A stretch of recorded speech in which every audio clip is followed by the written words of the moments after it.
And good morning. You're listening to AM Ocala Live, WOCA, The Source, 838. As we just wrapped up our segment with Life South Community Blood Centers. Get out there and give the gift of life and donate blood, as they've got a little bit of emergency level stockpile there of the blood to get out there and give the gift of life and donate, as the elective surgeries have come back and they still need donations. As that segment brought to you by Palm Garden Health and Rehabilitation Center and Penn Flooring, proud sponsors of that segment and have been for a while. As we're moving on through here, talked a little bit of some different topics to get the day rolling. And if you'd like to comment on those, we got our phone lines open, 622-9622.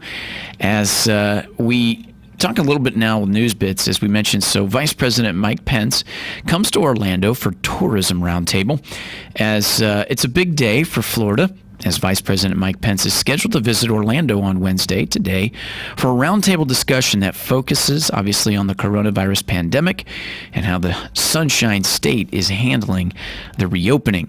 As Vice President Pence is attending to discuss, like we said, tourism, and then also in lieu of certain ideas and topics behind nursing homes, as Air Force 2 is expected to land at Orlando International Airport at 11:25 a.m.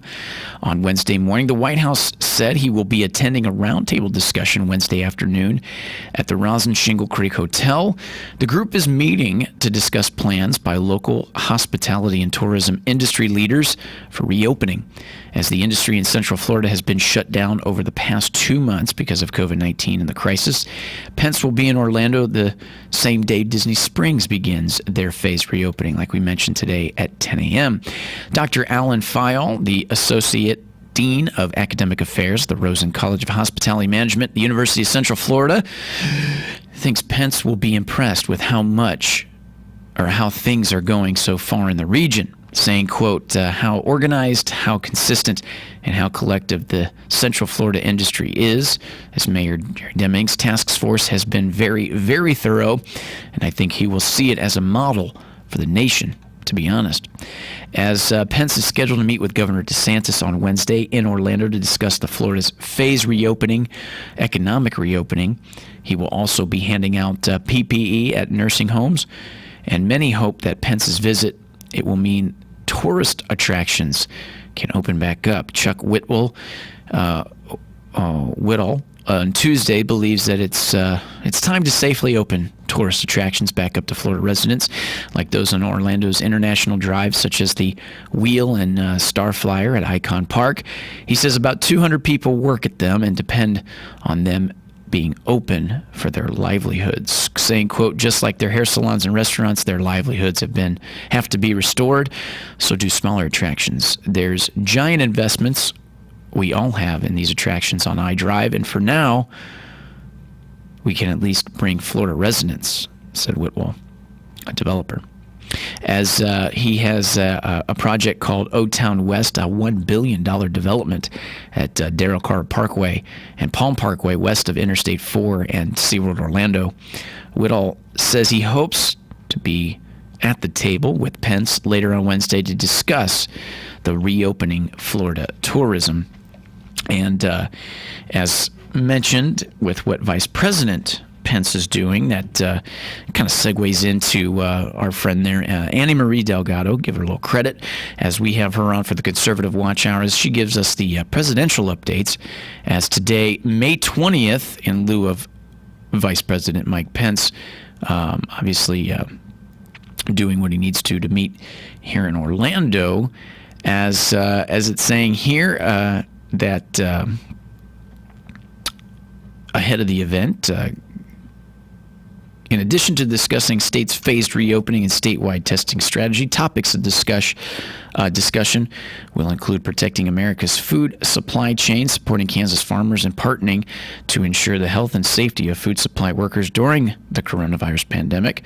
And I look forward to the discussion with President Trump on the ways we can continue to work with the federal government on our response and recovery efforts. Governor Hutchinson also released a statement saying President Trump and Vice President Pence have been in constant communication with the governors throughout this pandemic, and I appreciate the federal support and the partnership with the states.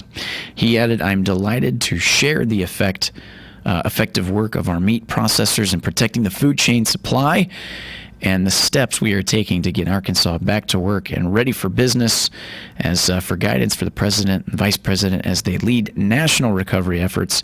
For God to direct those discussions and conversations of the president, vice president, and governors today for healing the nation as we continue to face the pandemic and its impact on our lives. As mentioning from Washington today, with all that information coming from Anna Marie Delgado, president of your Trump Team 2020 Florida. A little thanks to her for giving us those updates and everything else. As we're coming towards the 15 minutes before the top of the hour, we've got a little call-in guest coming up here in just a few minutes, and stay tuned for that, about the idea of teledentistry, about the idea of seeing a dentist without having actually to go, just through the FaceTime, if you will, and what that could mean, and everything else around it. And just one other thing to mention before we get to the break is we mentioned this with Galen, as Bethia wins the Ocala City Council District Seat 2. As we say, it took 4 elections to decide the seat after a past felony conviction disqualified the original winner.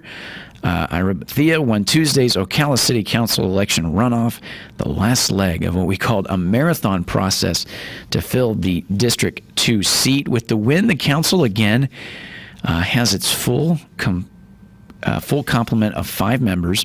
Since December, the missing council member handcuffed the body for making some weighty decisions, including the selection of a new city manager. And on Tuesday, Bethia took 65.16% of the vote, or 2,527 votes, compared to Lonnie Hooks III, who captured only 34.84%, with a total of 1,351 votes. It's been a long time coming. We put in a lot of time and effort. We did it because we believe in the system. The race is not won by the swift, but by the one that endures it to the end. Now we can go to work and make Ocala a good place to live. Was said to live, to work, and to play.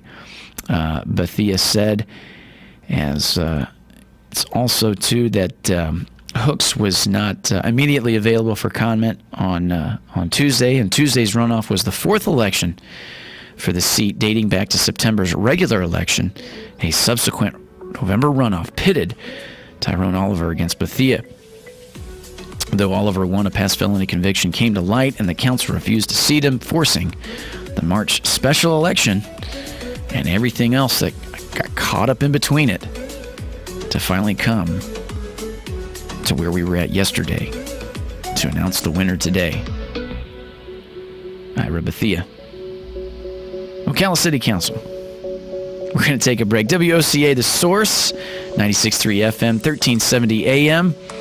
Thank you for joining us on this Wednesday. Beautiful morning, except some breeziness for the afternoon. Highs in the upper 80s. Stay tuned. WOCA back after this.